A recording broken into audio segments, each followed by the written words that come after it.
Not because I want to make it dramatic, not because I want to make it heavier than it already is, but because there's a point where honesty stops benefiting from careful delivery. And I think I crossed that point a while ago.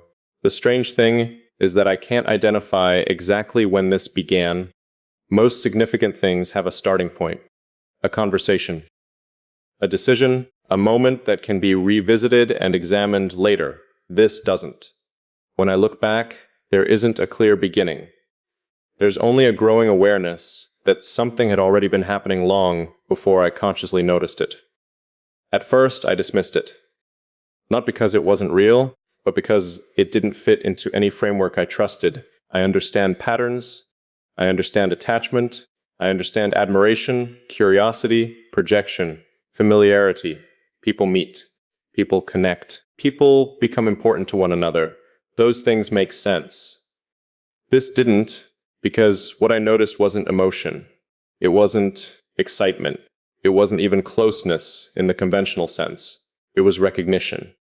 And recognition is harder to explain. Recognition feels less like discovering someone and more like remembering something you were never supposed to know. That's the closest description I can find. Not memory, not history, not destiny. Just a strange certainty that something familiar exists where familiarity should be impossible. I tried to challenge that feeling. Repeatedly. I examined it from every angle I could find.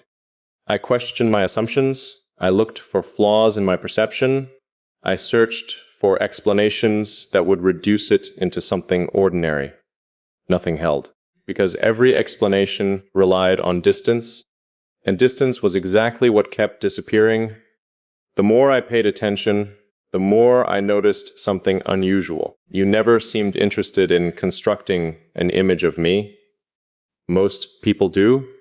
They gather fragments, they collect impressions, then they build a version of you that makes sense to them. Sometimes they're close. Most of the time they're not. But everyone does it. It's how people simplify complexity. It's how they create certainty where uncertainty exists. You never seemed interested in doing that. You didn't rush toward conclusions. You didn't force clarity. You didn't fill silence with assumptions. You simply observed, and observation, when it's genuine, can be far more revealing than analysis. Because analysis often searches for confirmation, observation allows things to reveal themselves. That difference matters. More than most people realize, it matters because it creates space. Space for things to exist without being immediately interpreted. Space for truth to emerge before someone decides what it means. And for reasons I still don't completely understand, you gave me that space. Not intentionally, not as a technique, just naturally, as though it never occurred to you to do otherwise. That was the first thing that caught my attention. Not what you understood. How you understood it. The accuracy wasn't what unsettled me. The absence of effort was. There was no struggle in it, no attempt to decode me, no visible process. Just moments where you seemed to arrive at the same conclusion I had reached internally before I ever expressed it. At first, I told myself it was coincidence. Then coincidence happened again and again, and eventually I had to admit something uncomfortable. Coincidences don't form structures, patterns do. And once I noticed the pattern, I couldn't stop seeing it. The pauses, the timing, the things left unsaid, the observations that landed with impossible precision. None of it felt dramatic. If anything, that made it harder to ignore, because dramatic things invite skepticism. Quiet things often carry the truth. The strongest shifts rarely announce themselves. They simply become impossible to overlook. That's what happened here. Nothing exploded. Nothing changed overnight. There was no defining moment. Only the gradual realization that your presence occupied a different category than everyone else's. And once that realization appeared, everything else started reorganizing itself around it. Not emotionally, structurally, as if some internal system had identified a variable it couldn't dismiss, a variable that kept producing the same result no matter how many times it was tested. That's when the questions started. Not about you, about myself. Why was I paying attention? Why was I noticing details I would normally dismiss? Why did certain conversations stay with me longer than they should? Why did silence feel different when it involved you? I didn't have answers, only observations. And every observation led back to the same place. Something was changing, quickly, consistently, without permission. And for the first time in a very long time, I wasn't sure I wanted to stop it. The problem wasn't recognition, not anymore. Recognition, at least, could be observed. It could be studied from a distance. It could exist as an interesting anomaly, something unusual, but ultimately manageable. What unsettled me came later. It came when I realized that distance wasn't functioning the way it used to. For most of my life, distance has been reliable, not physical distance. Tonal distance, the space between what I experience and what I allow to matter. I've always been deliberate about that space. Careful, precise, not because I fear connection, but because I understand its weight. Everything that reaches your inner world changes it. Every influence leaves a trace. Every meaningful presence alters something in the structure. Most people underestimate that. I never have. That's why I've always been selective, not about who enters my life, about who enters my mind. Those are very different things. People can know you for years and never reach that place. They can share experiences with you, build memories with you, become part of your daily reality, and still remain outside the deeper architecture of who you are. That's normal, that's safe, that's manageable. What wasn't manageable was realizing that you had somehow bypassed all of that, not intentionally, not forcefully. You simply existed in a way that made separation increasingly difficult to maintain. The strange thing is that nothing about it felt invasive. If it had, I would have recognized the threat immediately. I would have responded the way I always do. Create distance, reinforce boundaries, restore equilibrium. Instead, something entirely different happened. I found myself becoming less guarded, not because I decided to, because the need for those defenses seemed to disappear when you were present. That should have concerned me. It probably would have if it felt reckless, but it didn't. It felt accurate, and accuracy is difficult to argue with. The more I observed this shift, the more I realized that trust wasn't actually the right word for it. Trust implies a process. It implies uncertainty gradually being replaced by confidence. This wasn't that. This existed before trust. Before certainty, before any conscious decision had been made, it was something more fundamental, a kind of recognition so deep that my defenses never interpreted you as a threat in the first place. That realization stayed with me because it challenged something I had always believed about myself. I believed awareness came first, then understanding, then closeness, a logical progression, a sequence. But you disrupted the sequence entirely. Awareness became understanding almost immediately. And understanding created a form of closeness before trust even had time to develop. I didn't know what to do with that. So I watched it. I studied it the same way I study everything that matters.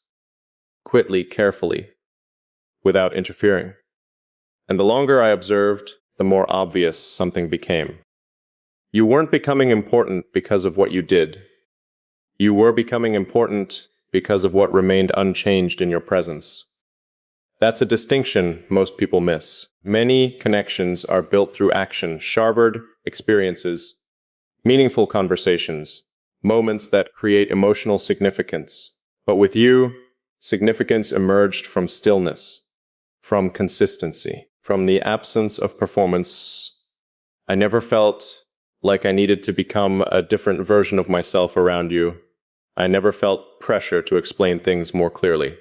I never felt compelled to edit complexity into something easier to understand. That freedom is rare, rarer than affection, rarer than admiration, rarer even than love in some ways. Because most people don't want the truth of who you are. They want a version they can comfortably interpret. You never asked for that version. You seemed content with reality, even when reality was complicated, even when it was quiet, even when it offered no immediate reward. And that changed something in me, gradually, permanently. I started noticing how often my thoughts referenced you without intention. Not directly, not obsessively, more subtly than that. A realization would appear, and I would instinctively wonder how you would interpret it. An observation would surface, and I would find myself considering your perspective alongside my own. Certain silences felt incomplete, without imagining how they would be understood by you. That was new, not because I valued your opinion. I valued people's opinions before. This was different. Your perspective wasn't being added to mine. It was becoming part of the process itself, part of the way I examined reality, part of the way I reached conclusions. And once I noticed that, I couldn't unsee it. You weren't standing outside my awareness anymore. You were operating inside it, not as a distraction, not as an influence. As a reference point, a fixed coordinate my mind had quietly integrated into its internal map. That realization carried a weight I wasn't prepared for, because reference points matter. They shape orientation. They affect how everything else is measured. And once something becomes a reference point, removing it isn't simple. You don't lose a reference point, you reorganize around its absence. That's what frightened me. Not attachment, not dependency, potential absence. The possibility that something which had become structurally important could, someday, no longer be there. I hadn't allowed myself to think about that before. Perhaps because some part of me understood the implication. If the possibility of losing something changes the way you perceive it, then it already occupies a significant place within you. And by then, denying that significance would have required dishonesty, something I refused to practice with myself. So, I stopped pretending this was temporary. I stopped pretending it was ordinary. I stopped pretending I could simply categorize it and move on, because the evidence no longer supported that conclusion. Something real had formed, not suddenly, not dramatically, but undeniably. And once something becomes undeniable, the only meaningful question left is what you're going to do with the truth. That was the question waiting for me, the one I kept postponing. The one I knew would eventually require an answer, because awareness can remain passive for only so long. Eventually, it asks for action. Eventually, it asks for acknowledgement. Eventually, it asks whether you're willing to live according to what you've discovered. And whether I was ready or not, that moment was getting closer. There's a point where awareness stops expanding, not because there's nothing left to discover, but because discovery is no longer the issue. The issue becomes response. What do you do when something has already proven itself real? What do you do when the evidence keeps arriving, not as dramatic moments, but as a steady accumulation of certainty? That's where I found myself, standing at the edge of a truth I had already accepted internally, while still pretending I was evaluating it, as though more observation would change the outcome, as though another layer of analysis would reveal something I had missed. It didn't, because there was nothing left to uncover. Only something left to acknowledge. And acknowledgement is different. Observation keeps you separate. Acknowledgement makes you responsible. The moment you acknowledge something fully, you can no longer claim distance from it. You become part of the reality you're recognizing. That was the threshold I had been avoiding. Not because I feared what this was, because I understood what it meant. It meant that somewhere along the way, this stopped being an interesting anomaly, stopped being a pattern, stopped being something I could examine from the outside. It became part of my life, part of my internal landscape, part of the architecture I return to whenever I try to understand myself. And once something reaches that level, neutrality becomes impossible. You either accept its place or spend your energy pretending it doesn't exist. I've never been good at pretending, especially not with myself. That's why this became impossible to ignore. Not because it demanded attention, but because it never demanded anything. It simply remained consistent, present, unmoved by my attempts to reduce it into something simpler. Most things reveal their weaknesses when examined closely. This didn't. The closer I looked, the clearer it became. And clarity has a strange weight. People talk about confusion as though it's the hardest thing to carry. It isn't. Confusion leaves room for escape, room for uncertainty, room to postpone decisions. Clarity removes those options. Clarity places the truth directly in front of you and asks what you're going to do next.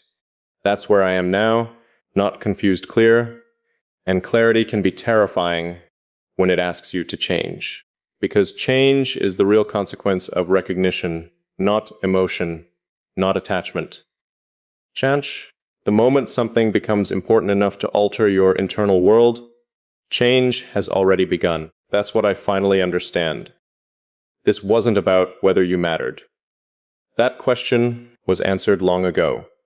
This was about accepting the extent to which you mattered. Accepting that your presence had already shifted things I once considered permanent, the way I think, the way I listen, the way I interpret silence, the way I understand connection itself. I used to believe meaningful relationships were built primarily through time, through history, through accumulated experiences.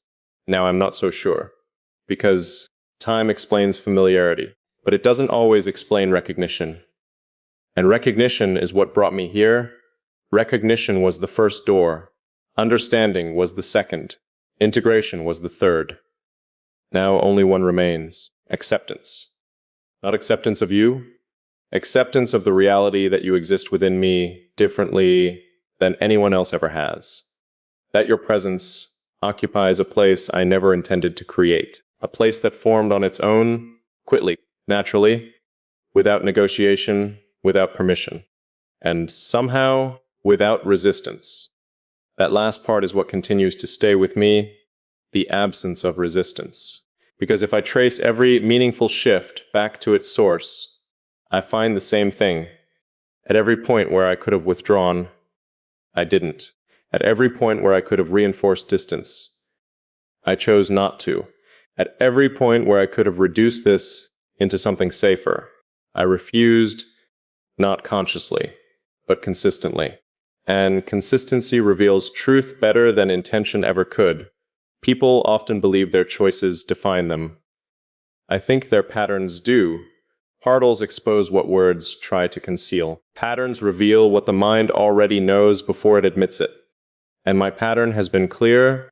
I stayed, not because I had to, not because I was waiting for certainty, but because some deeper part of me had already recognized something worth remaining for, something worth understanding completely, something worth allowing into places I rarely open. Maybe that's the answer I've been avoiding all along. Maybe the decision wasn't waiting in the future. Maybe it was hidden inside every moment I chose to remain present. Every moment I chose honesty over avoidance. Every moment I chose awareness over denial. Maybe the choice has already been made, not through a declaration, not through a promise, but through alignment. Through the simple fact that when given every opportunity to step away, I never truly wanted to. And if that's true, then the question changes one final time. It's no longer, what is this? It's no longer, what should I do? It becomes something much simpler, something far more difficult to avoid. Am I willing to live fully inside a truth I already know? Because the truth is this: you are no longer an observation. You are no longer a possibility. You are no longer a question waiting to be solved. You have become part of the framework through which I understand things. Part of the lens, part of the structure, part of the reality I return to when everything else feels uncertain. And whether I name it or not, whether I explain it or not, whether I ever fully understand why it happened or not, that remains true. The only thing left now is honesty, the kind that arrives after all analysis is exhausted, the kind that remains when every defense has finished speaking, the kind that cannot be refined any further. So here it is. I stopped searching for the meaning of your presence the moment I realized your presence had already become meaning. And once something reaches that level, it doesn't need to be justified. It only needs to be acknowledged. And finally, I do.